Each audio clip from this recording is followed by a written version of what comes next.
চলে আসলাম বিমান জাদুঘর। এখন বিমানের মধ্যে উঠতাছি বৃষ্টির ভিতরে, তাও আইসা পড়লাম। এটা হচ্ছে বিমান জাদুঘরের সামনের ভিউটা, আর এটা হচ্ছে প্রবেশ পথ। এটা দিয়েই টিকিট কেটে ভিতরে। আসসালামু আলাইকুম বন্ধুরা, কেমন আছো? আশা করি সবাই ভালো আছো। তো দেখতে দেখতে সবাই বলতে আমি আর আমার ভাইগনা দুজনে মিলে চলে আসলাম বিমান জাদুঘর। টিকিট কেটে আমরা ভিতরে প্রবেশ করলাম। এবার বিশাল বড় বড় বিমান কাছ থেকে দেখব। হাঁটতে হাঁটতে অনেকটা রাস্তা হাঁটতে হাঁটতে বিমানের কাছাকাছি পৌঁছে যাব। ওই সামনে বিমান দেখা যায়।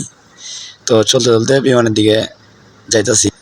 এখানে জায়গাটা অনেক সুন্দর, কিন্তু বৃষ্টির কারণে আমি কতবার যে ফিস লাগাইছি হিসাব ছাড়া।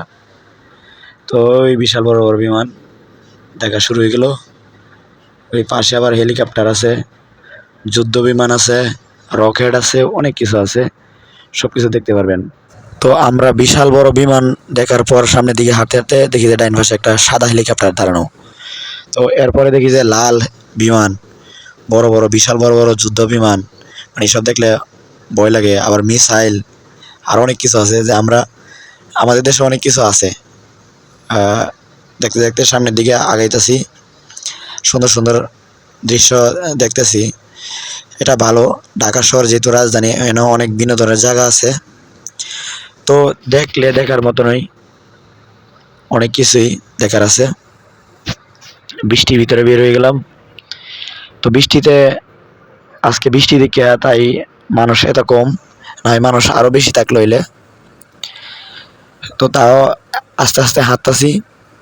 না হয় কতবার যে এই মুহূর্তে মানে 4-5 বার ফিস লাগাই লাইছি অলরেডি। যদি একবার পড়ি তাহলে আমার 7 মাঠ সব শেষ। তাহলে এমনি বাসা যেতেই বোগা, আর দেখা লাগতো না। 100 টাকা দিয়ে টিকিট কাটলাম, এই টাকাটাও চলে যাইব।